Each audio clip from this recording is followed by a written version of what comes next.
My dad called my career filthy and cut me out of the family fortune. Then asked me for $120,000 when my brother wrecked the family business. My dad has always been obsessed with appearances. The type of man who ironed his jeans, who polished his shoes before stepping out, who believed that the family's reputation mattered more than the people in it. We grew up under the shadow of his expectations. My brother, Michael, followed the path laid out for him. Business degree, suit and tie, handshakes at country clubs. I didn't. When I was 22, I started working in digital marketing. At first, it was running ads for small brands, social media management, content creation. Dad didn't understand it, and to him, what couldn't be understood was beneath him. He called my job dirty money, sneered at the word influencer, and made a point to introduce me at family events as the one who plays on the computer all day. The more successful I became, the more dismissive he grew. When I landed my first six-figure contract with a major lifestyle brand, I was proud. I went to a family dinner to share the news, and Dad looked me dead in the eye across the table and said, "Son, you're selling garbage to gullible people. That's not a career. It's a stain on the family name." It wasn't just words. When my grandfather passed away, leaving behind a multi-million-dollar estate, my father divided it. Michael got the lion's share,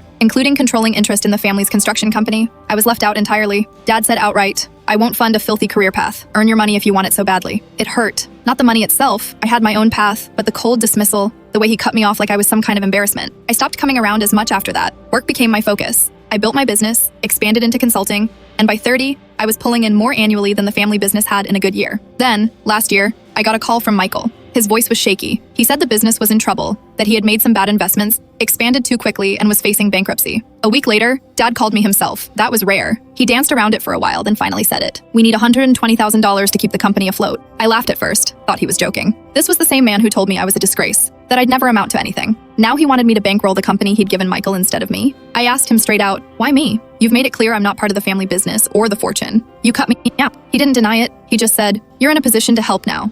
Family should take care of each other." That line stuck in my head. Family should take care of each other. Where was that sentiment when I was breaking my back to prove myself? When he humiliated me in front of relatives, when he called my career filthy? Where was family then? I told him no. Calm, direct, no excuses. Just no. His voice cracked and he said, "If this business goes under, it's the end of everything your grandfather built." I replied, "You should have thought about that before you put it in Michael's hands and left me out." After that, things unraveled fast. The company folded within 6 months. Michael had to sell his house. Dad's pride took a hit so hard I don't think he's recovered. Word spread through the extended family, and suddenly the same aunts and uncles who used to smirk at me at gatherings were reaching out with forced friendliness, telling me how smart I'd been to go into tech. I didn't gloat, I didn't rub it in, but I didn't forget either. Dad still hasn't apologized. Not once. He tries to make small talk when he sees me, but it's awkward, like he's forcing himself to acknowledge me now that he realizes I'm the one who landed on his feet. The irony is, I could have given him that $120,000 without blinking. It wouldn't have hurt me, but I didn't because I remembered how disposable he made me feel. I remembered being told I wasn't good enough, that my work was shameful. That's what he really taught me about family, who's there for you when it counts and who isn't. So I let the company die, and I slept better for it.